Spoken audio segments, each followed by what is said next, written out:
Hello નમસ્કાર વિદ્યાર્થી મિત્રો, વેદ ડિજિટલ એજ્યુકેશનમાં આપનું હાર્દિક સ્વાગત છે। આજે આપણે ધોરણ 7 ની અંદર ગુજરાતી વિષયમાં નવા પાઠ્યપુસ્તક 2024 પ્રમાણે છઠ્ઠું ચેપ્ટર અવિરામ યુદ્ધ જેનું આપણે સ્વાધ્યાય સોલ્યુશન જોવાના છીએ। તો ખાસ વિદ્યાર્થી મિત્રો ચેનલમાં નવા હોય તો ચેનલ સબસ્ક્રાઇબ કરી બાજુમાં આવેલા બેલ આઇકનને પ્રેસ કરો જેથી તમને અવનવા વિડીયોની માહિતી તેમજ નોટિફિકેશન મળી શકે। અને હા, વિડીયો લાઈક કરો અને તમારા મિત્રો દોસ્તોને તમે ચોક્કસથી શેર કરો જેથી તમને એમને પણ લાભ થઈ શકે। તો છઠ્ઠું ચેપ્ટર છે અવિરામ યુદ્ધ જેનું આપણે શું જોવા જઈ રહ્યા છીએ વિદ્યાર્થી મિત્રો, સ્વાધ્યાય સોલ્યુશન। તો પેલું વાતચીત છે, તો તમે ક્યારેય દરિયા કિનારે ફરવા ગયા છો? ત્યાં તમે શું શું જોયું છે? તો કહેવાનું કે હા, અમે સહપરિવાર દીવના દરિયા કિનારે ફરવા ગયા હતા। ત્યાં અમે દરિયામાં નાહવાની જે મજા હતી એ મજા માણી હતી। ત્યાં એક કિલ્લો અને દીવાદાંડી જોઈ હતી। અમે દીવાદાંડી ઉપર જઈને અરબ સાગરનો અદ્ભુત નજારો જોયો હતો। ત્યાં અમે ઊંટ અને ઘોડાની સવારી કરતા લોકો, ખાણીપીણીના વિવિધ સ્ટોર, પાણીમાં ચાલતી સ્પીડ બોટ, પેરાશૂટ ગ્લાઇડિંગ વગેરેની મજા માણતા લોકો, દરિયાના પાણીમાં નાહવાની મજા માણતા લોકો, દરિયામાં નાની મોટી હોડીઓ, દૂર દૂર નાના મોટા વહાણો અમે જોયા હતા। બીજું, દરિયામાં તોફાન કે વાવાઝોડું આવે ત્યારે શું થાય, કેવું નુકસાન થાય? તો વિદ્યાર્થી મિત્રો એનો જવાબ છે કે દરિયામાં તોફાન કે વાવાઝોડું આવે ત્યારે ઘણા ઊંચા મોજા છે એ ઉછળે છે। તે મોજા કિનારાને ખૂબ વેગથી અથડાય છે, એથી ખૂબ મોટા પ્રમાણમાં નુકસાન થાય છે। દરિયાના તોફાનને કારણે દરિયા કિનારાના પ્રદેશોમાં જાનમાલનું ખૂબ જ મોટા પ્રમાણમાં નુકસાન થાય છે। માછીમારો અને દરિયા ખેડૂતોની હોડીઓને મોટા પ્રમાણમાં નુકસાન થાય છે। દરિયાકાંઠાના લોકો ઘણીવાર તેમના પરિવારજનો તેમજ સંપત્તિ ગુમાવે છે। ઘણા બધા વિદ્યાર્થી મિત્રોની કમેન્ટ હતી કે સર અમારા સ્વાધ્યાય સોલ્યુશનની પીડીએફ જોવે છે, સર અમારે ધોરણ 7ના તમામ વિષયના વિડીયો લેક્ચર છે એ અમારે જોવે છે। તો આ બધી વસ્તુ ક્યાંથી મળશે? તો વિદ્યાર્થી મિત્રો આ બધી જ વસ્તુ તમને મળશે આપણી વેદ ડિજિટલ એજ્યુકેશન નામની એપ્લિકેશનમાં, બરાબર, જ્યાં તમને નીચે મુજબની તમામ પ્રકારની માહિતી મળવાની છે, જેમાં બધા જ વિષયના પાઠ્યપુસ્તકના પ્રકરણની સમજૂતીના વિડીયો, સ્વાધ્યાય અને અભ્યાસની સમજૂતીના વિડીયો, વિષય પ્રમાણેનું મટીરિયલ, પરીક્ષા માટે ઉપયોગી અસાઇનમેન્ટ, પરીક્ષાના પેપરો, એકમ કસોટી, સ્વાધ્યાય પોથી, સ્વાધ્યાય પોથી, બરાબર, પ્રોજેક્ટ પ્રવૃત્તિ બુક, આ બધું જ। ચાલો એપ્લિકેશન ડાઉનલોડ કરી ઓપન કરો। આ પેજ ખોલેમાં તમારા મમ્મી અથવા પપ્પાના મોબાઈલ નંબર નાખી સેન્ડ ઓટીપી કરો। 4 આંકડાનો ઓટીપી નાખશો એટલે પેડ કોર્સની અંદર જુદા જુદા ધોરણ પ્રમાણેના પેડ પ્લાન, એક્ઝામ પેપરમાં તમને પેપરો મળશે, 3 થી 12 માં 3 થી 12 ધોરણના વિડીયો, તમારું ધોરણ પસંદ કરી વિષય પ્રમાણે પાઠવાઇઝ વિડીયો જોઈ શકો છો। ત્રીજું, તમે કઈ કુદરતી આફતો વિશે જાણો છો?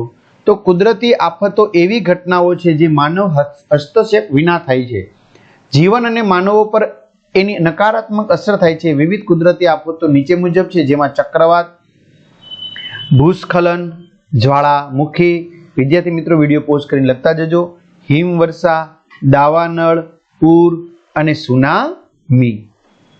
ત્યાર પછી ચોથું, દરિયો તોફાની સાથી બનતો હશે તો દરિયા પરના તાપમાનમાં ફેરફારને કારણે તીવ્ર ચક્રવાત ઉદ્ભવે છે। દરિયાના ગરમ પાણીનું વરાળમાં રૂપાંતર થાય, ગરમ હવા ઉપર જતા નીચે દબાણ થાય, એ દબાણની ખાલી જગ્યા આસપાસની ઠંડી હવા ઝડપથી ધસી આવે, એ પવનની ગતિ સાથે દરિયાઈ તોફાન થાય, આમ દરિયો તોફાની બને। તમે સુનામી વિશે શું જાણો છો? તો સુનામી, જો સુનામી ન વચાય, સુનામી વચાય, જાપાની શબ્દ છે। સુ એટલે બંદર અને નામી એટલે મોજા। તો દરિયાની અંદરની પેટાળની પ્લેટોની સરહદો ખસે, એકબીજાથી દૂર જાય કે એકબીજા પર ચઢી જાય, તેથી સુનામી ઉદ્ભવે છે। જો કે સામાન્ય રીતે આ પ્રકારની સરહદો દરિયાઈ પાણીને અસર કરતી નથી। સબડકસન ઝોનમાં ઉદ્ભવતા ભૂકંપને કારણે મોટા ભાગની બધી જ સુનામી ઉદ્ભવી છે। દીવાદાંડી શા માટે બનાવવામાં આવતી હશે? તો વહાણો અને આગબોટોને રાત દિવસ જે તે સંદર્ભ સ્થળ દર્શાવી તેમના માર્ગો નક્કી કરવામાં કે આસપાસના રહેલ ભયજનક ખડકોના અસ્તિત્વની ચેતવણી આપવા ઊભો કરેલો દીવા સાથેનો મિનાર એટલે દીવાદાંડી। દિવસે દીવાદાંડીના ચોક્કસ પ્રકારના રંગ જોઈને નાવિકને ખ્યાલ આવે છે, જ્યારે રાતના તેમાંથી ફેંકાતા જુદા જુદા રંગના જુદી જુદી તીવ્રતા ધરાવતા પ્રકાશથી સંકેતો મળે છે। જો કે દીવાદાંડી શબ્દ વાહનના નાવિકના માર્ગદર્શનના સંદર્ભમાં સામાન્ય રીતે વપરાય છે. ચલો, વાવાઝોડાના નામ કેવી રીતે પડતા હશે તો વિદ્યાર્થી મિત્રો તમને અહીં એ આપેલું છે, તો તમે વિડીયો પોઝ કરીને લખી શકશો. ત્યાર પછી છે પાઠના આધારે વાક્ય સાચું છે કે ખોટું, એ તમારે ખાસ વિદ્યાર્થી મિત્રો કહેવાનું છે અને હોય તો સુધારીને લખવાનું. છોકરો દરિયાઈ તોફાનમાં ફસાયેલા પિતાને જોઈ રહે છે તો વિદ્યાર્થી મિત્રો વાક્ય ખોટું છે. તો સુધારેલ વાક્ય, છોકરો દરિયાઈ તોફાનમાં ફસાયેલા પિતાને જોઈને તેમને બચાવવા જવા ધમ પછાડા કરે છે. કુદરતના બળ સામે માણસનું બળ હારે છે, સાચું. દરિયાઈ તોફાનમાંથી બચવા માછીમાર ખૂબ પ્રયત્ન કરે છે, સાચું. કુદરતના બળથી હોડી અને માણસ બંને અલગ થઈ જાય છે, સાચું. બાપના મોતનું વેર વાળવા છોકરો હોડકું લઈને દરિયામાં જાય છે, ખોટું. તો સાચું. છોકરો બાપ દાદાના ધંધાને જાળવી રાખવા હોડકું લઈને ક્યાં જાય છે તો કે દરિયામાં જાય છે. પિતાના મૃત્યુના કારણે છોકરો કુદરતના બળને ધિક્કારે છે, તો સાચું છે. આગળ જોઈએ. નીચેના વાક્યો કોણ કોને ઉદ્દેશીને કયા પ્રસંગે બોલે છે તે જણાવો. માડી સાચવજે. છોકરો તેની માને કહે છે કે જ્યારે તે છોકરો બાપ દાદાનો ધંધો આગળ વધારવા હોડકામાં બેસી દરિયામાં જાય છે. કેમ દોસ્ત, ઓળખાણ પડે કે? લેખક છોકરાને કહે છે કે જ્યારે તે દરિયામાં જવા પોતાનું હોડકું તૈયાર કરી રહ્યો હોય છે. લ્યો રામ રામ, સાંજે ફરવા આવશો કે? બરાબર. તો છોકરો લેખકને કહે છે કે જ્યારે તે ઝપાટા બંધ ચપળતાથી હોડકામાં બેસી અને દરિયામાં જાય છે. વહેલું મોડું સૌને મરવાનું જ છે ને. છોકરાની માં લેખકને કહે છે કે જ્યારે તેનો દીકરો હોડીમાં બેસી દરિયો ખેડવા આનંદભેર ચાલ્યો જાય છે. આગળ આપેલ શબ્દ જૂથોને લાગુ પડતા અ અને બ વિભાગમાં વહેંચો. બરાબર. તો તમારે અ બ વિભાગમાં જોડવાના છે. તો આપણે લઈએ. જો કુદરતનું બળ, તો નદીમાં પૂરની સ્થિતિ ઊભી થવી, પહાડ ધસી પડવો, આ બધા વાક્યો અહીંથી લખ્યા છે. ભૂકંપથી મકાનો ધરાશયી થવા, જંગલમાં દાવાળ નળ લાગવો, જ્વાળામુખી ફાટી નીકળવો, દરિયામાં સુનામી આવવું, આંખ હાથ પગનું સર્જન, આ કુદરત બળ. માનવનું બળ, ચંદ્ર પર ચંદ્રયાન ઉતરવું, કૃત્રિમ માણસ રોબોટ બનાવવો, સોલાર સિસ્ટમ બનાવી, નદી કે દરિયામાંથી વીજળી ઉત્પન્ન કરવી, પાણીના સંગ્રહ માટે બંધ બાંધવા, અવકાશીય સંશોધન માટે યાન મોકલવું, શરીરમાં કૃત્રિમ અંગો મૂકવા. આગળ વધીએ. આપેલા વાક્યોમાં તમને જે જે લાગણી અનુભવાતી હોય તે લખો અને તેના કારણોની તમારે શું કરવાની છે વિદ્યાર્થી મિત્રો? ચર્ચા કરવાની છે.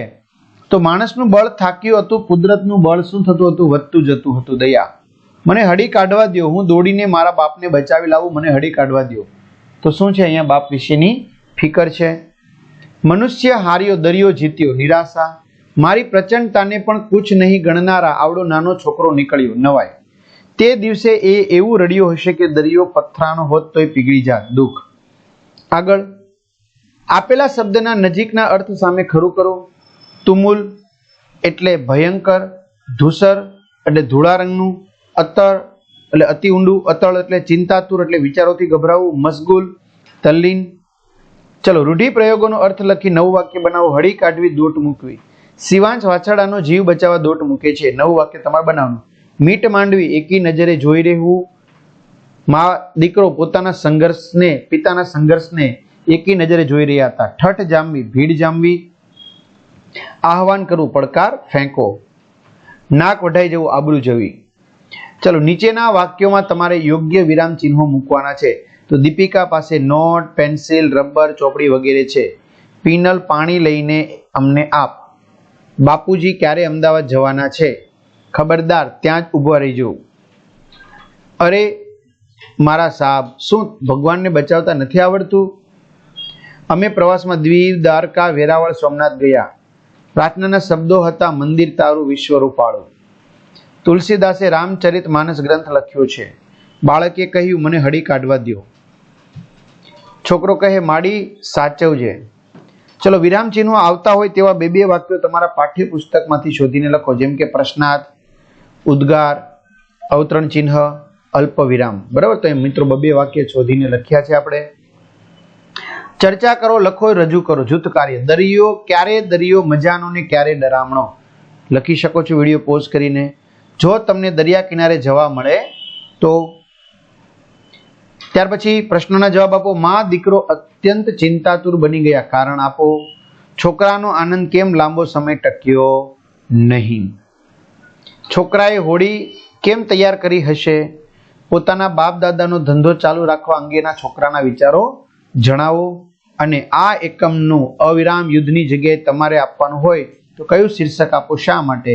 અને છેલ્લે પાઠના આધારે તોફાની દરિયા વિશે 6-7 વાક્યો લખો. તો વિદ્યાર્થી મિત્રો, આવી રીતે સરસ મજાના સ્વાધ્યાય સોલ્યુશનો, એની જે પીડીએફ છે, પીડીએફ બરાબર, કે તેમજ તમામ વિડીયોઝ છે એ તમને ક્યાંથી મળી જવાના છે? એપ્લિકેશનમાંથી મળી જશે. તો તમારા મિત્રો દોસ્તોને ખાસ જાણ કરો. ચેનલમાં નવા હોય તો ચેનલ સબસ્ક્રાઇબ કરો. તો અહીં સુધી રાખીએ. અસ્તુ. જય હિન્દ, જય ભારત.